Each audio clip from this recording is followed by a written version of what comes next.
Hmm.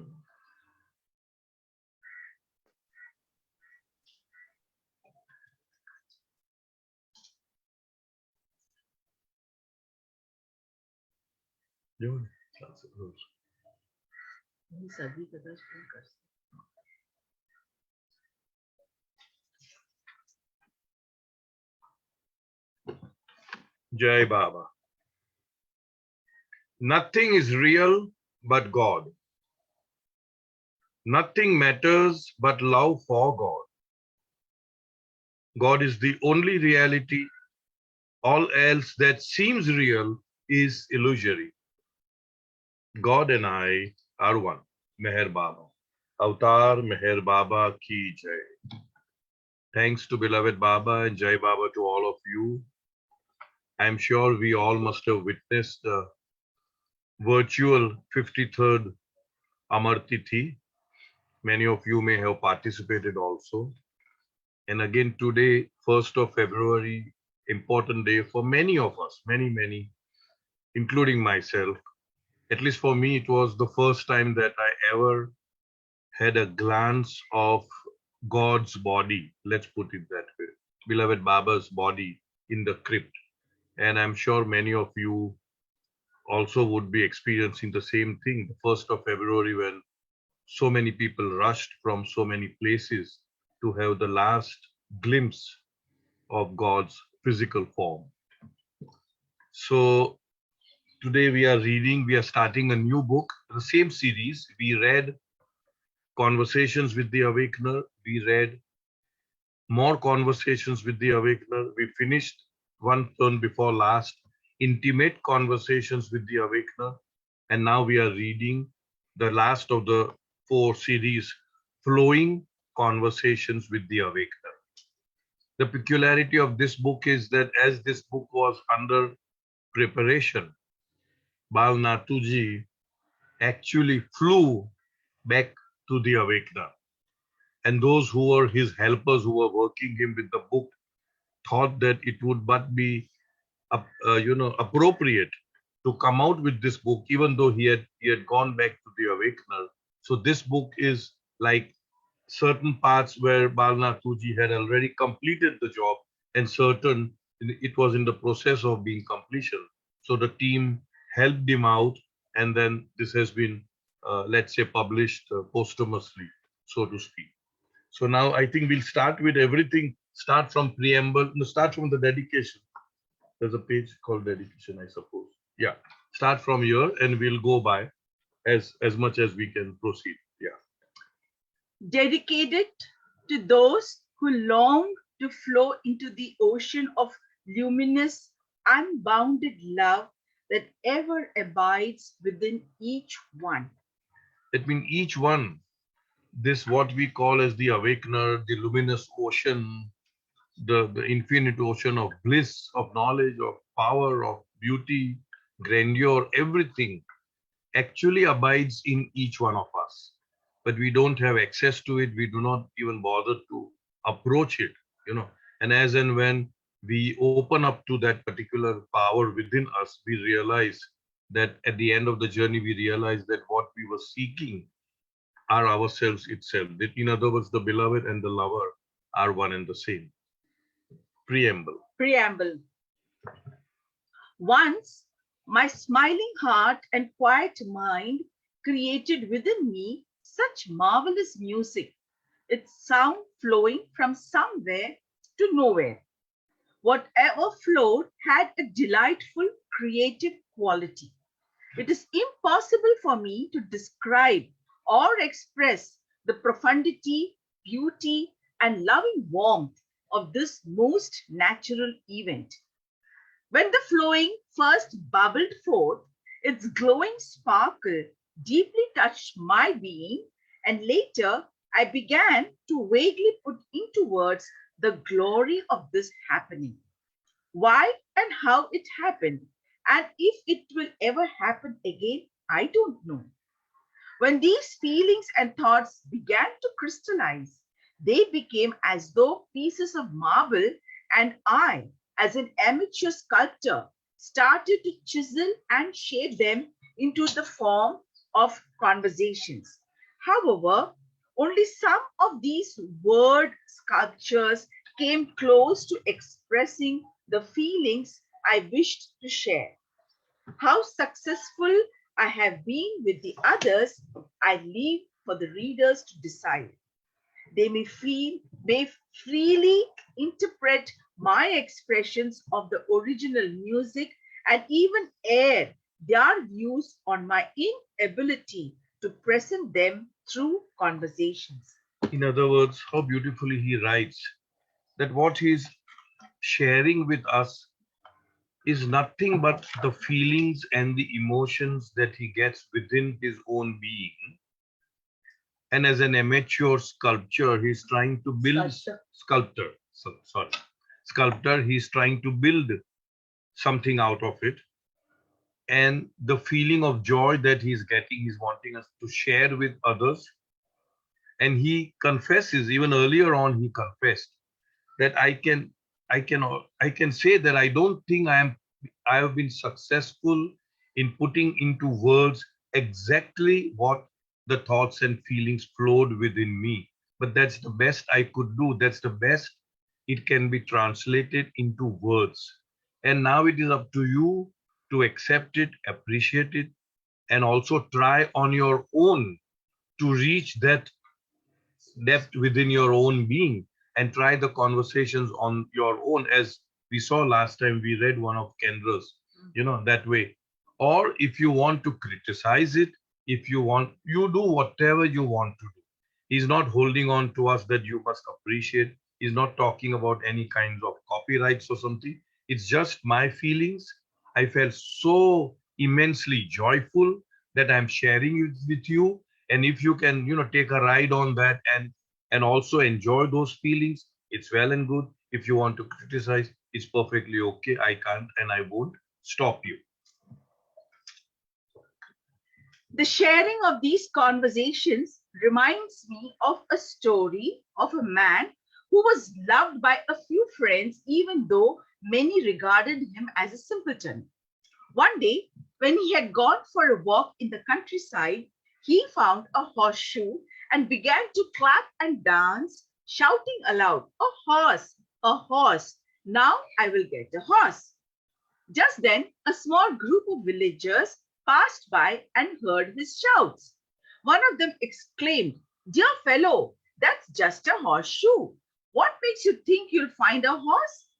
The man answered, "Sir, I've always wanted a horse, and now I take finding this horseshoe as an auspicious sign from above."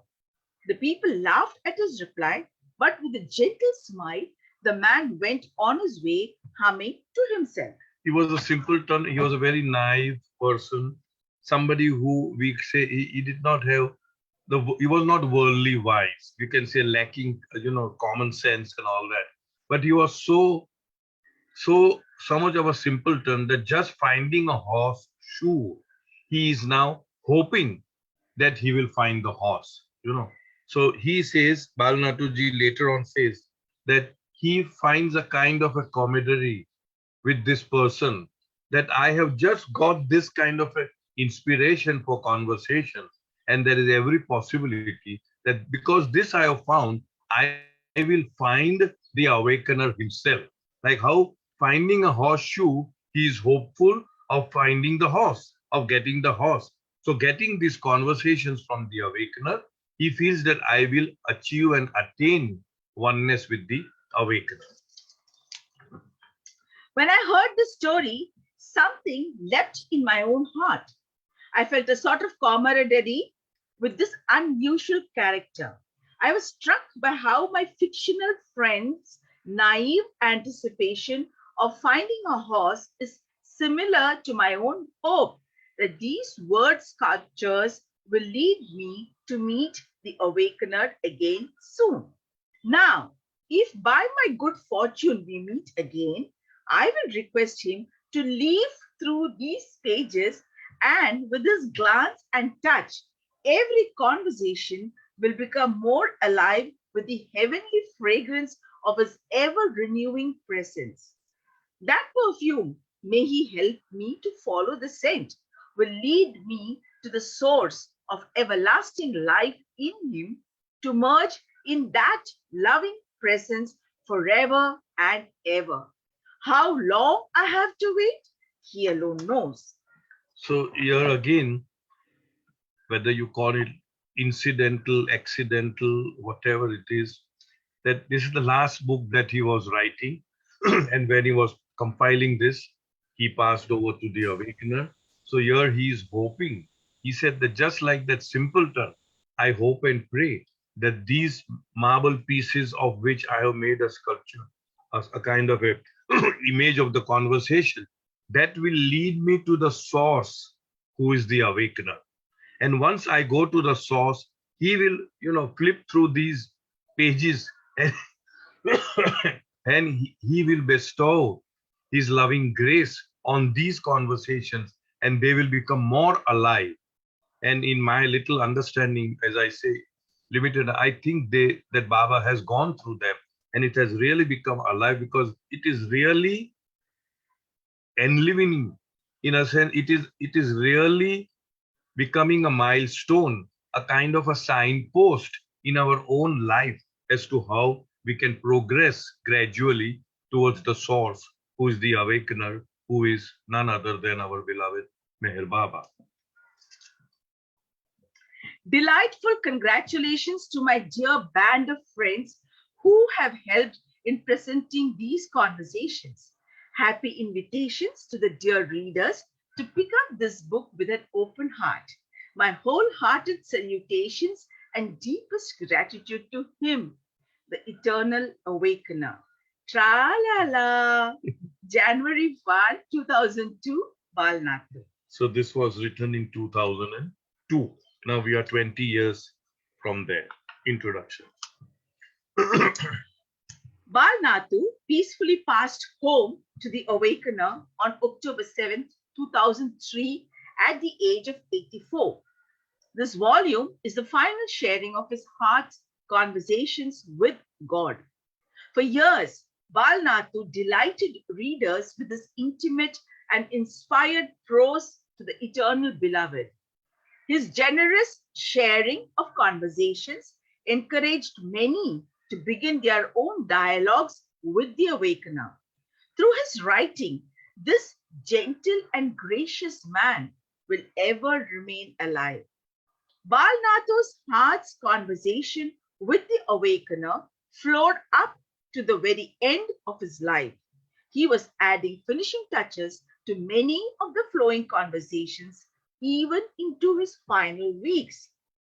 After Bal's passing, a group of friends who had worked with him set about to prepare the manuscript of flowing conversations for publication.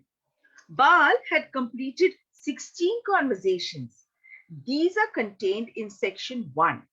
There are a few more conversations that Bal felt still required more editing work. Bal asked his dear band of friends if they would continue this editing after his passing. In keeping with Bal's wish, these friends joined together to refine his core thoughts into dramatic form in a way that they felt reflected the melody of his original thoughts. The result of these efforts comprise section 2. Section 3, which Bal titled Gifts of the Moment, contains brief thoughts of Bal's that had not yet become part of a conversation, but were thought to be beautiful on their own. Bal passed away before making the actual selections for this portion of the book. Those that are included here were chosen by the same set of friends and appear with some minor editing for clarity. There are so many who deeply appreciate Bal's generosity in sharing his most intimate thoughts about the Awakener with readers, for allowing us access to this very personal part of himself. We will be ever thankful. We trust that now he will be in eternal conversation with his beloved God. February 7th, 2004, Erika Hodgin, Paul Liborum, and Amber Mahler on behalf of Bal's dear band of friends. I remember, this may sound a little egoistic, which it is actually. I remember Bal sharing one of his conversations with me and writing a covering letter saying that please go through it and just give your suggestions and how do you feel about it and all that. Obviously, many years back, 20, more than 20 years back. And I returned it with a small note saying that having come from you, I know this has come from Baba and I don't think I am qualified to make any suggestions or editing it. So I returned it as it is. I don't remember now which conversation it is, but I do remember him sharing with me with a personal letter saying that please go through it and give your opinions, suggestions, etc. Anyway, that's about all. Now here we are starting from page number 3 of Flowing Conversations with the Awakener. This is the book Flowing Conversations with the Awakener, Bal Natu, and we are doing chapter number 1. I want, but what? The evening sky was gathering clouds, and I wondered if it was going to rain. I was feeling uneasy for the past few weeks. Gazing out the window at the darkening sky, I wondered if my inner turmoil was a reflection of the unsettled weather or if the impending storm was mirroring my mood. The wind picked up and raindrops began to pelt the roof. I closed my eyes and sank deeper into somber reflections. Suddenly, to my astonishment, I heard the sound of familiar footsteps. I opened my eyes just as you came through the door. You hung your raincoat on a hook and turned to me as I rose to greet you. Unlike other times, you sat on the sofa without saying a word.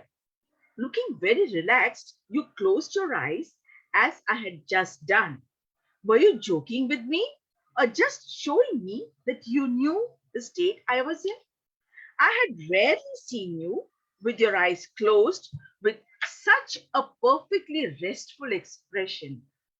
You exuded an exquisite, enchanting elegance in that silent repose. I had the feeling that you were pervading everywhere, not wishing to break the spell of that special moment. I did not greet you. However, after a short time, you slowly opened your eyes as though you had just come down from your abode of infinity. With a twinkle in your eye, you asked, "Why are you looking so grumpy and sullen?" Smiling, you continued, "At this moment, I happen to be in the mood to give you anything you want." I gasped, "Seriously?" "Of course," you smiled. "Don't you believe me?" "Yes, certainly, but..." I was too stunned by the novelty of your offer to know what to say. I tried to search within myself to think of what it was that I wanted most. Hundreds of wants came to mind, I confessed. "I can grant all that you want." "Really?" "Give me a little time to think about it," I mused. I want, but what?" You interjected. "Be certain that the fulfillment of your wants will in fact make you happy." I had to think about this. "I'm not sure," I finally concluded. The fact was, I recognized that my chronic health problems and mental restlessness could not account for the unhappiness I felt at the core of my heart. As I tried to come up with an answer, instead, I came up with a specific question. How is it that happiness seems so elusive most of the time?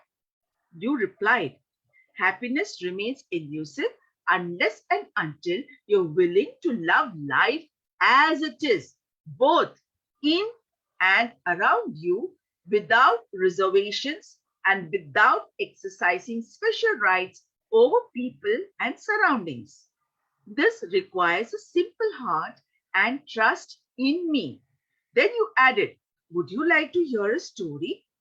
"Yes, very much."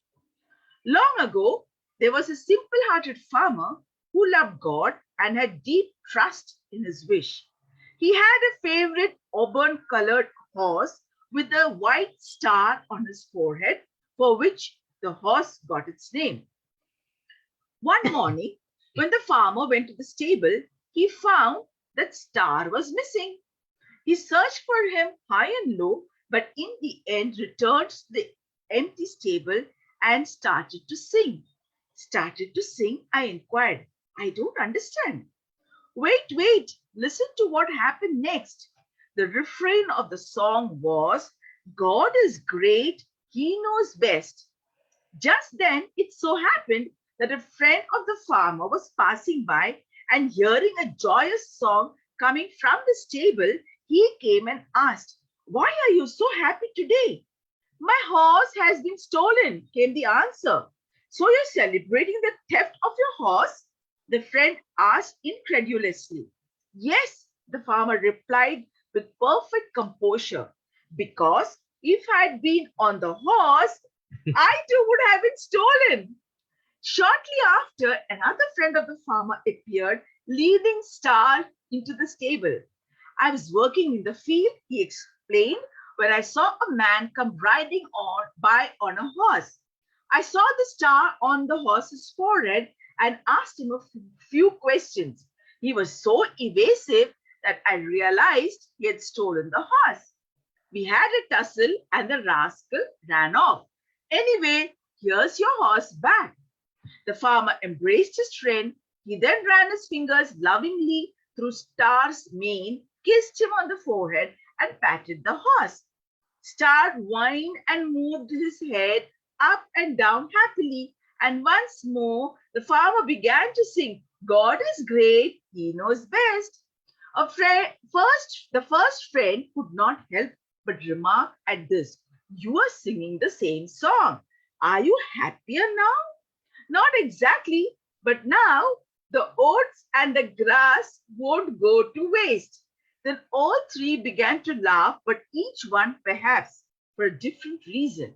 You shot me a playful, expectant glance. So that's the story. Did you get the meaning of it? Beautiful. Baba is. I'm not going to read the whole thing. Let me see.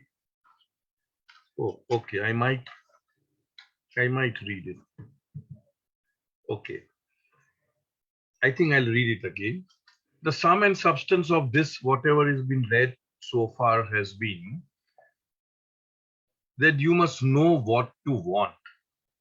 If you really want something, you should be able to be happy always, not just getting something and be happy and then trying to preserve it and contain it and then becoming sad if it goes away or if it rots.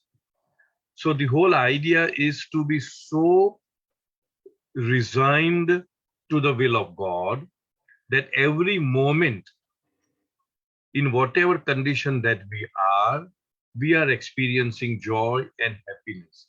We are able to not base our happiness on the happening or non-happening of something over which we have no control. One needs to be always in a state of resignation, in a state of joy, knowing full well, as he sings, God is great and God knows best. So in that sense, uh, can I read it again? Do you? Okay, I think I'll read it because I need to time our reading so that 1 minute. Let me. Yes, I think I'll read the whole thing. I'm sure people won't mind that. The evening sky was gathering clouds, and I wondered if it was going to rain. I was feeling uneasy for the past few weeks, and you can see that even in the physical form, Bal Natu he was quite sickly. He was very sick in that sense, physically, you see. Gazing out the window at the darkening sky, I wondered if my inner turmoil was a reflection of the unsettled weather or if the impending storm was mirroring my mood. So it is, as Baba had said once very beautifully in one of the discourses, that the mood, we have done this earlier, that the mood of the perceiver invests the perception with its own coloring. I repeat, the mood of the perceiver invests the perception with its own coloring. In other words, if you are not in a very good mood, then everything outside would look very dull and dry and dark and cloudy. And if we are in a good mood, then irrespective of what is happening out there, we will always analyze that, perceive that with a positive tone, and we will be happy. In other words, it is the mood within that will invest our perception of what is happening without, what is happening outside. The wind picked up and raindrops began to pelt the roof. It came pouring on the roof. I closed my eyes and sank deeper into a somber reflection. Somber could mean grim, gloomy, dull, dark, not so happy. Suddenly, to my astonishment, I heard the sound of familiar footsteps.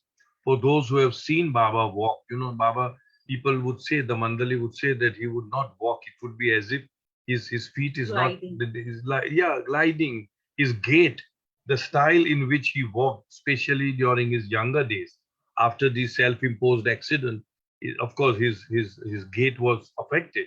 But before that, he would as if he's not walking, he's just gliding over the earth that way. Familiar footsteps. I opened my eyes just as you came through the door. You hung your raincoat on a hook and turned to me as I rose to greet you. Unlike other times, you sat on the sofa without saying a word. Looking very relaxed, you closed your eyes as I had just done. Sorry. You closed your eyes as I had just done. Were you joking? That like he had closed the eyes, the author. So Baba also closed his eyes. Were you joking with me or just showing me that you knew the state I was in?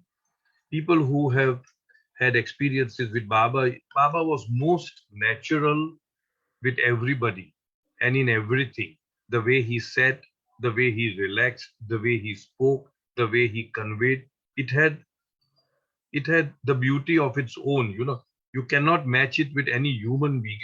It had a very different style of relaxing, of walking, of whatever he did it with style. I had rarely seen you with your closed eyes with such a perfectly restful expression. You exuded, that means you showed out, an exquisite, enchanting elegance in that silent voice. So that the correct word would be yes, elegant. He was very elegant in everything that he did. I had the feeling that you were pervading everywhere, not wishing to break the spell of that spatial moment. I did not greet you. Now, these spatial moments, each one of us feel within the heart. I'm sure every one of us feel Baba's presence within the heart. And when that spatial presence is felt, we don't even feel like offering a prayer. We don't even feel like saying Jai Baba because that feeling is so precious, so divine that we feel that even by uttering anything, we will lose that particular beauty of the presence of Baba's presence in our heart. However, after a short time, you slowly open your eyes as though you had just come down from your abode of infinity. And that also many people have experienced when Baba is traveling or Baba is sitting. All of a sudden, Baba would become very still, very motionless. And at times, he would even cover himself with a bed sheet or some kind of a sheet. And then the people around would know that Baba is doing some spiritual work, inner spiritual work, of which we have no idea. There would be absolute stillness, absolute poise, absolute, what should I say, a sort of a vacuum where nothing exists. You are just silent like that. And then Baba would just come up as if he has gone somewhere and did some work and come out of it and whatever he may have done. So that was a very common experience with people who stayed around Baba. And what actually happened, nobody knows about it. So as if you have come from somewhere, from your abode. You had just come down from your abode of infinity. With a twinkle in your eyes, you asked, why are you looking so grumpy and sullen? That means very gloomy, very dissatisfied, very sad, very unhappy. Smiling, you continued. At this moment, I happen to be in a mood to give you anything you want. Similar situations have happened in Baba's ministry, Baba's life, where he asked people, you ask anything and you will get it. I gasped, seriously? Of course, you smiled. Don't you believe me? Yes, certainly. But I was too stunned by the novelty of your offer to know what to say. All of a sudden, Baba says, you ask anything and I will give you. And you are so shocked, you are so stunned. So you really don't know what to ask. And Mani would many times say, that you must know what to ask of Baba. Because whatever we ask, we will get it. And once we get it, we should be able to digest what we have asked. So one should be very wise in asking Baba, if at all Baba asks us that you ask anything and I'm willing to give you immediately. I was too stunned by the novelty of your offer to know what to say. I tried to search within myself to think of what it was that I wanted most. Hundreds of wants come to mind, I confessed. I can grant all that you want. When the author is saying there are hundreds of wants, not just one want. And Baba said, I'll give you everything that you want. Really? Give me a little time to think about. I mused. I mused means I pondered. You don't know what to say. I mused. I want, but what? And I want, but I don't know what I. You interjected. Be certain, very important, be certain that the fulfillment of your wants will in fact make you happy. So be certain what you are asking, because if you want something, then it should be such that it will give you eternal happiness. I had to think about this. I'm not sure, I finally concluded. The fact was, I recognized that my chronic health problems, and he actually had chronic health problems, and mental restlessness could not account for the unhappiness I felt at the core of my heart.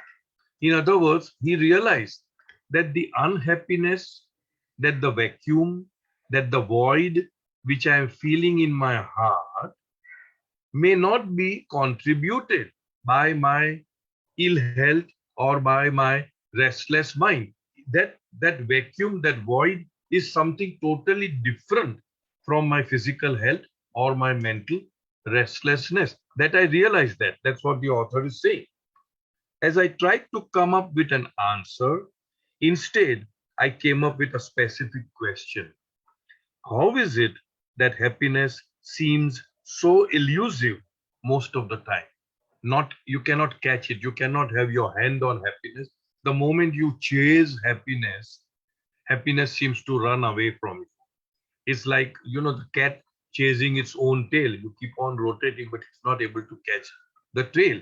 And the moment you catch it, at the moment you catch it, it is again lost. It's like that. Then this is important. You reply, happiness remains elusive unless and until you are willing to love life as it is. I repeat this, very important. Happiness remains elusive unless and until you are willing to love life as it is, both in and around you, without reservations. That means without any ifs and buts, without any qualifications, without any conditions, without any reservations, and without exercising spatial rights over people and surroundings. That means without exercising, I have a spatial right over some people or over some surrounding. What he wants to say is that everyone is equal in the eyes of God. You are not special, that you want to have a certain amount of speciality, a certain amount of importance compared to other people or compared to the surroundings.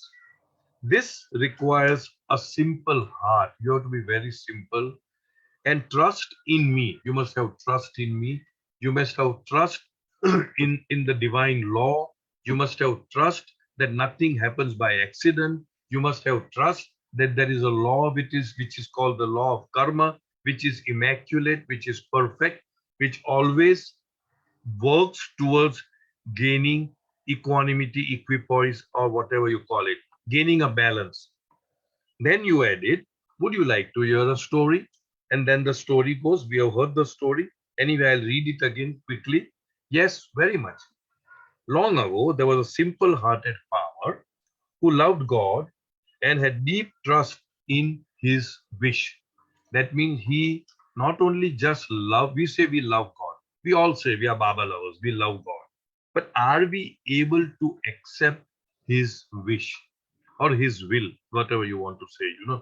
Are we able to be in a state of equipoise, in a state of equanimity, in a state of not being very much affected by things happening outside of us or within us?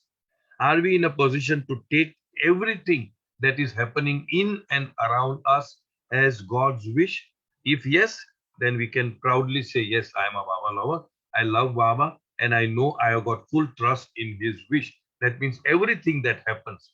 It is something like, I give an example that I am wearing a shield. When people used to go for wars earlier time, they used Armor. to they used to wear an armor, a kind of a shield, where the arrows will not penetrate, or it may not harm you or hurt you and all that.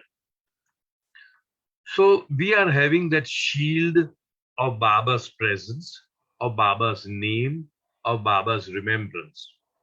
And if, in spite of wearing the shield, if something affects us, that means that the shield has given way.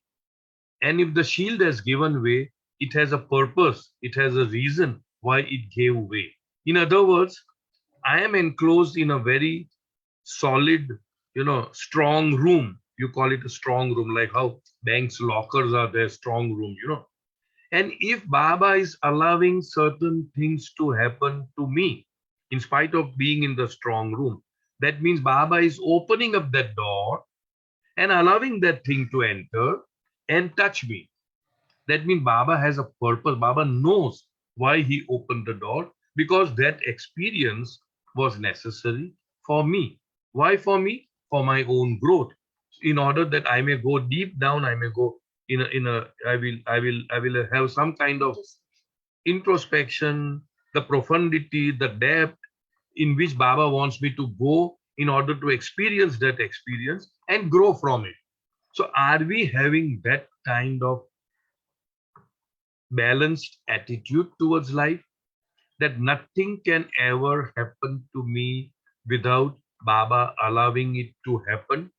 And if Baba has allowed it to happen, who am I to cry and weep and wail and whatever, and whine and complain about it? You see that this whole thing comes up over here, that this simple hearted farmer had such love for God and such trust in his will, that everything that happened to him, he feels God is great and God knows best. That's about all. That was the singing. So coming back to the reading, he had a favorite auburn colored horse. Auburn is auburn, yeah. A dark brownish reddish color, dark brown, dark red colored horse with a white star on his forehead, for which the horse got its name. The horse's name was Star. One morning, when the farmer went to the stable, he found that Star was missing. He searched for him high and low. Here, what does it mean? It means that he did what he was expected to do. That it is not that he just left it like it. He searched for him. आमच्या section काय म्हणजे what am I supposed to do when something happens to me? I've fallen ill. I'm supposed to seek the best medical help. I'm supposed to go here and there. If something gets stolen, I'm supposed to go to the police and report. All that. So my part of the duty or responsibility, I'm fulfilling. And then I'm leaving the results to Baba. It's not that without doing anything on my part, I'm saying, okay, Baba. So he searched high and low, but in the end returned to the stable, empty stable, and started to sing. Do your duty and leave the results to Baba. See how it comes out like that. Started, started to sing. I inquired. I don't understand. Sorry. Yeah, correct. Started to sing. Bal Natu is, I started to sing. You lost a horse and he started to ring. I inquired. I don't understand. Baba says, wait, wait. Listen to what happened next. The refrain of the song was, God is great, He knows best. That is how he was singing. God is great, He knows best. Just then, it so happened that a friend of the farmer was passing by, and hearing a joyous song coming from the stable, he came and asked, why are you so happy today? My heart, my horse has been stolen, came the answer. So you are celebrating the theft of your horse? The friend asked incredulously, means in disbelief, not believing. How can such a foolish person be there in the world that he has lost something very precious and he's celebrating, he's singing? Yes, the farmer replied with perfect composure. Composure would be poise. Because if I had been on the horse, I too would have been stolen. In other words, not what happens to you affects you, but what you think, you feel, you make of it, of what has happened to you, that will make the difference. I hope I'm making myself very clear. Not what is happening out there, but what, so how he changed the whole situation in a positive light with a lot of, uh, you can say, humor. So this is a humor. So he's saying, had I been riding the horse, then I too would have been stolen. And that is why I am celebrating that only the horse has been stolen and not I. Shortly after, so in other words, every situation we can view or perceive or gauge it positively. And if we can add a tinge of humor to it, then nothing like it. Shortly after, another friend of the farmer appeared, leading Star into the stable. I was working in the field, he explained, when I saw a man coming along by, coming riding by on a horse. I saw the star on the horse's forehead and asked him, so Star must have been a very popular horse in that vicinity. I asked the person. He was so evasive. The friend asked a few questions. He was so evasive that I realized he had stolen the horse. We had a tussle and the rascal ran off. Anyway, here's your horse back. So he gets back the horse. The farmer embraced his friend. He then ran his fingers lovingly through Star's mane. Mane means the hair of the horse which is there on the neck. It's called a mane. Kissed him on the forehead and patted the horse. Star whined. Whined would mean neigh. The cry of the horse is called neighing, or even called, I don't know whether it is pronounced as whining or weaning. Whining. And moved his head up and down happily. The horse was making this gesture. And once more, the farmer began to sing, God is great, he knows all. He knows best. I'm sorry. He was so resigned to God that every little thing that happens in my life is happening by God's wish, by God's will. The first friend could not help but remark at this. You are singing the same song. Are you happy now? Not exactly. See, again, he's making such a light of of the whole situation, or he's adding a tinge of humor to it. Now, why is he showing that? Why am I happy now? He says, but now the oats and the grass won't go waste. Otherwise, there's no horse. Where will the oats and the grass go? Then all the three began to laugh, but each one perhaps for a different reason. So, such a beautiful way of handling life, look at life. You shot me a playful, expectant glance. So that's the story. Did you get the meaning of it? Well, maybe not entirely, I said. But the old man's attitude was really marvelous. He had such trust in God. Right, you agreed. He accepted life as God's wish, no matter what happened to him. This is detachment from wants. Have you ever watched the top part of a tall leafy tree moving joyfully side to side with the slightest breeze? Many times I answered readily, and then I added, in one of your earlier visits, you shared the metaphor of the leaves dancing without resistance. Baba is comparing how do the leaves of the tree just dance without offering any resistance. They are totally resigned to the will of God. Not showing the slightest expression of admonishment, you said, yes, but you have forgotten to integrate your into your life the meaning of what the leaves sing through their rustling. You remember only the words. Very, very, very, very important. Very, very, very, very. You have forgotten to integrate whatever you have learned into your life. You only remember the words. It should not happen to each one of us, and that includes me also, that we should not just remember the words, but whatever every session that teaches us, we should try to integrate that in our life. We should try to internalize it in our life. We should try to apply that moment to moment in our life. Only then we can proudly say that yes, I am now moving forward in the sense that I am now moving in a direction where Baba would want me to be. And Baba did this without admonishing, without, what was the word Correct. used? Admonish. Without any admonishment. Baba doesn't say, oh, last time we did this, you remember we had done that chapter, and you are simply saying that, oh, yes, leaves are, but you don't apply. No, without any sign of admonishing, reprimanding, he just says that, we had done this earlier, but you have not applied that in your life. You simply remember the words. Can you read the last paragraph? It's beautiful. Not You showing, said, yeah, oh, not not showing the slightest expression of admonishment. You said, yes, but you have forgotten to integrate into your life the meaning of what the leaves sing through the rustling. You remember only the words. words. The clarity of your loving response made me see my folly.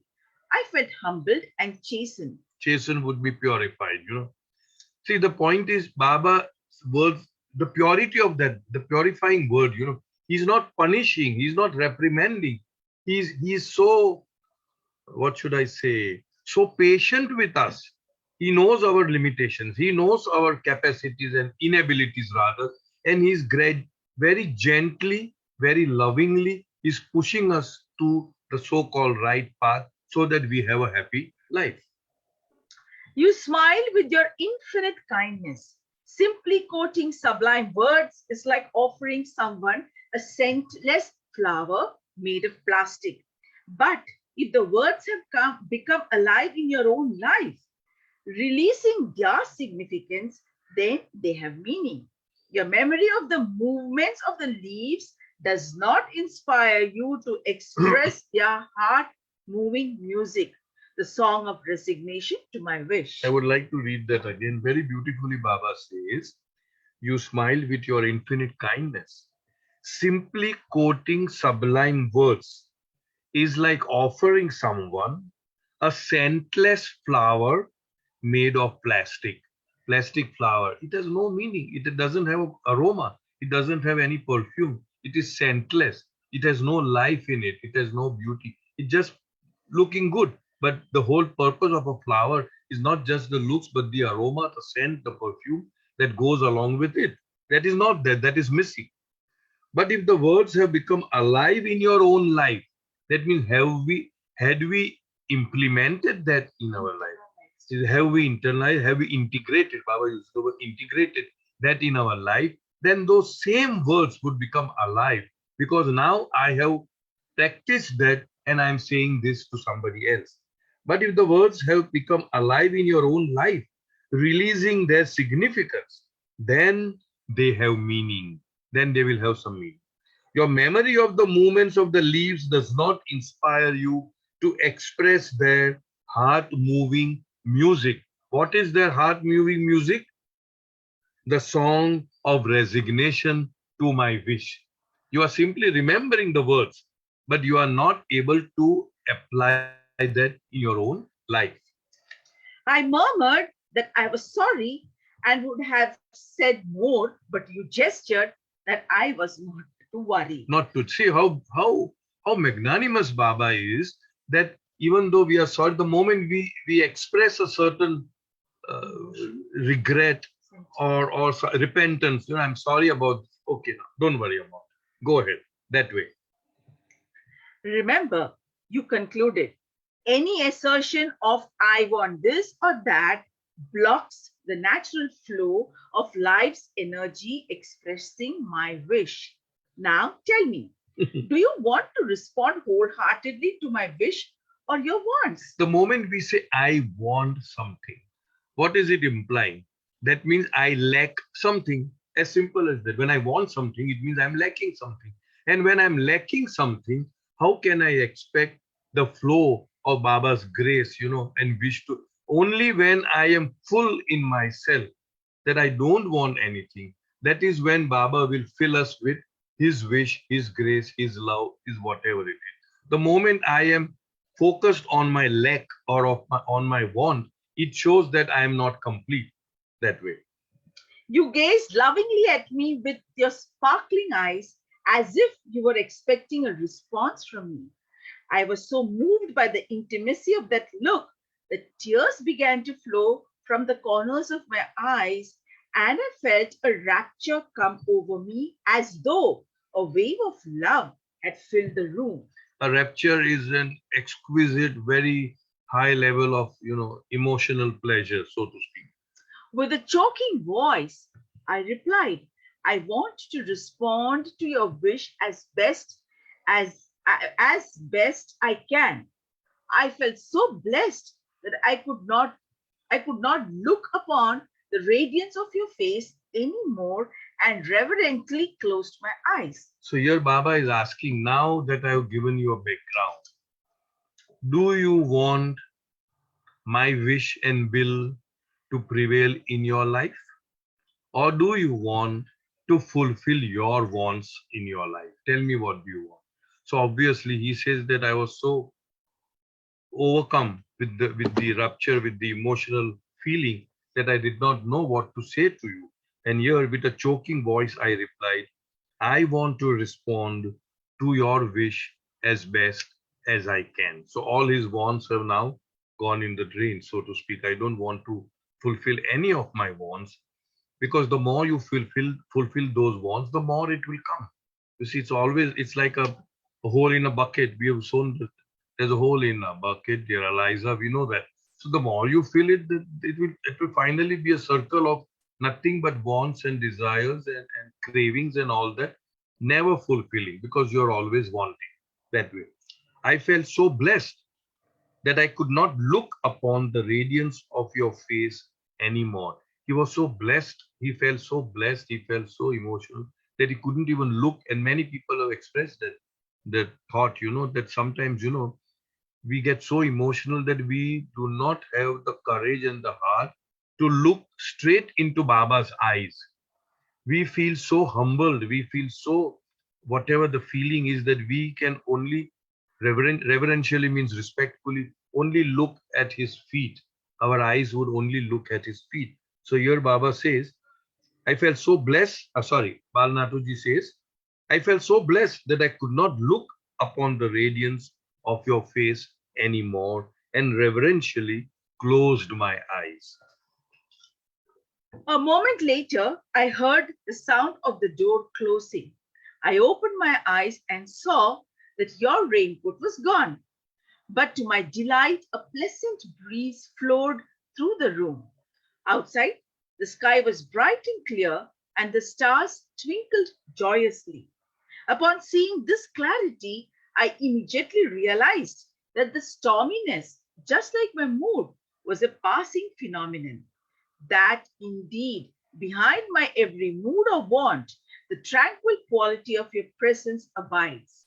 I was jubilant as my aspirations for the fulfillment of my personal selfish wants melted into longing to feel your presence more and more in my life.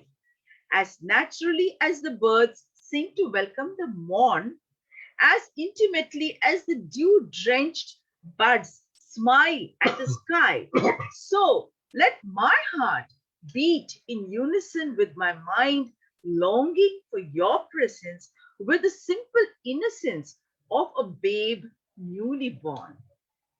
All right. I'll read the last paragraph. He couldn't open his eyes to see the radiance on beloved Awakener's face, and so he closed his eyes. And just as he closed his eyes, he heard a sound. A moment later, I heard the sound of the door closing. I opened my eyes and saw that your raincoat was gone. He had come with a raincoat, he had hung it on the hook, and now obviously it means that Baba comes very swiftly and he goes away also very swiftly. The raincoat was gone. But to my delight, a pleasant breeze flowed through the room. Earlier it was gloom and raining, pelting of raindrops and all that. So now a pleasant breeze flowed through the room. Outside, the sky was bright and clear. Earlier it was gloomy and cloudy, we saw that. And the stars twinkled joyously. Upon seeing this clarity, I immediately realized that the storminess, just like my mood, was a passing phenomenon. Again, here it's a very, very, very, very important aspect. Everything that comes has to go. The fact that it has come shows that it is not permanent. It is transient, impermanent. It is what we call as ephemeral, impermanent, right? The We go through ups and downs in life. Anything that has come, it was not before it has come. That means it has to go. It is impermanent. So our moods, many times our moods come and go. Many people sometimes, we say, oh, I'm depressed. Now, where has the depression come from? It has come through many things. It may be some chemical imbalance in our brain, in our being, or it could be just very self-centered thinking all the time, selfishness, self-centered, I, my, me, and my. You feel depressed, comparing yourself with somebody who's more happy, who's more strong, joyous, etc., causes you depression. Where has it come from? It has, in a sense, come from your own being. And the moment you correct or rectify our way of thinking, our way of being, the moment we invest ourselves in the joys and happiness and well-being of the other, automatically this so-called depression will go away. You see, it's a fact. So here, what he's saying is, upon seeing this clarity, I immediately realized that the storminess, just like my mood, was a passing phenomenon. If we remember this one thing in life, everything is a passing phenomenon, is impermanent. And the more we are detached with it, the more we are away from I, my, me, and mine, the more happy we are, the more peaceful we are, the more joyous we are, the more poised we are. That indeed, behind my every mood or want, now he's realizing, the author, that indeed, behind my every mood or want, the tranquil quality of your presence abides. That means his presence, which is tranquil, which is soothing, which is loving, which is peaceful, which is joyous, is always behind every mood and want and cravings that goes about in my life. In other words, if I do not have those wants and cravings and all that, that pleasant mood, that tranquil mood will always shine forth. But I don't allow that to shine forth. I'm so immersed in myself, in being so self-centered, I, my, me, and mine, that I do not allow that presence to come in the forefront of my consciousness. I am so drowned in my own wants and cravings. I would interpret that way. That indeed, Behind my every mood or want, the tranquil quality of your presence abides. I was jubilant as my aspirations for the fulfillment of my personal, selfish wants melted into longing to feel your presence more and more in my life. All my wants, all my selfishness, it just melted because of the heat of the love, of the joy of his presence. It just evaporated. Let's put it that way. When the heat is too much, the water evaporates, boils and evaporates. It's like, so his presence is something which will only create more longing for his presence rather than for all our wants and other things, desires. As naturally as the birds sing to welcome the morn, as intimately as the dew-drenched flower birds, smile at the sky, so let my heart beat in unison. In other words, he's saying that as naturally as the nature, projects itself, let my heart also beat in unison with my mind, longing for your presence, with the simple innocence of a babe newly born. Newly born babe has simplicity and innocence. Let my heart also long for your presence all the time. It's already 6:30. Anybody has any questions, any sharing, anything to tell? Most welcome. So here what we have learned today, again, it's hovering around one full thing: Baba's presence, Baba's remembrance, resignation to his will, full faith, full absolute trust that nothing ever will happen to me unless Baba wills it. And if Baba has willed it, he has willed it for my own growth, for my own, in a sense, ultimate good, for my ultimate good. That's the, I would say, a message in a nutshell. Okay. Thank you, beloved Baba. Thanks to all of you. Avatar Meher Baba ki jai. Jai Baba. Thank you, Baba. Jai Jai Baba. Thank you, Jai. Baba. Hey, Baba.